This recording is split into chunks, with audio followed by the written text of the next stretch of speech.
I know there's some things that are recommended, and the selection process is a little bit different. So tell us a little bit about your experience with the application process, and how does it work? Do you have to take a special test? Is it recommended that you do shadowing? Do you need to have a portfolio? Like, talk a little bit about that. Yeah.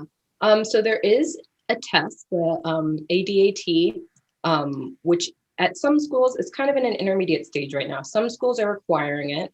Some schools will take your scores if you've taken the exam, and some don't require it at all. And if you send their scores, they won't even look at it. So I took the exam because there were a few schools I wanted to apply to that did require it. So I wanted to make sure I had the options to apply wherever I wanted to. I didn't need a portfolio. That wasn't something that was required. Shadowing is definitely encouraged, but not required. But I think a lot of programs want to just make sure that you know that you want to do endo. So a good number of applicants usually do a GPR or AGD first, or will work for a few years first before they decide to specialize into this field. So is that something is it more like it's recommended to do a GPR, AGD, or work, or does it really just depend on the program? I think it depends on the program and it depends on the person. I think if you go in and you're like, oh, I just picked endo, and they're like, well, why? And you don't really have a good why. You don't know that you want to do that for certain, because these programs are very competitive. They're very small, and they're investing a lot of time into your education. They want to make sure that you know that you want to be here and you're going to put in your all. So whatever route you need to do to get there. Right. So I would say, based on my experience with former residents that have applied to endo from a GPR program versus applying to school, they have utilized that advanced dental training time to kind of develop and really enhance their candidacy, right? Using that year to kind of boost it up.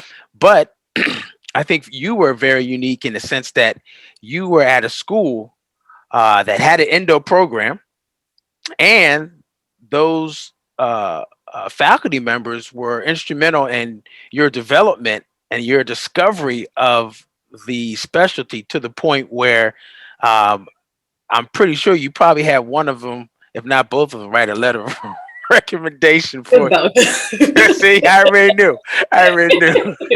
So I mean, that is helpful too. So I think you guys, ladies and gents that you're listening, I mean, it is possible to get into endo right out of dental school, but you have to be real strategic, and you got to be thinking about it and being intentional. And hopefully, as we continue to talk, you'll hear some more things that'll be helpful. So let's talk about the schools that you applied to and why those particular schools as well. I think I've applied to about 9 schools, which I think is a little bit less than most people typically do. Whenever I apply to schools, when I apply to dental school, when I apply to college, I take care to make sure that I'm very discerning in the places I pick, because I know I only need to get into one. And if I get in there, I want to be happy there. I don't want to just apply to anywhere and then end up unhappy, especially in residency when it's so small and kind of you get a family feel. You want to make sure you're in a good place. So some things that I looked at, like on-call time, some residencies include on-call time, some don't. 2 or 3 year programs. So endo, a good portion of them are 2-year programs, a good portion are 3-year. Some of them include a master's degree in it, some don't. And also location is kind of important to me. So those were the main kind of factors that I looked at when I was choosing.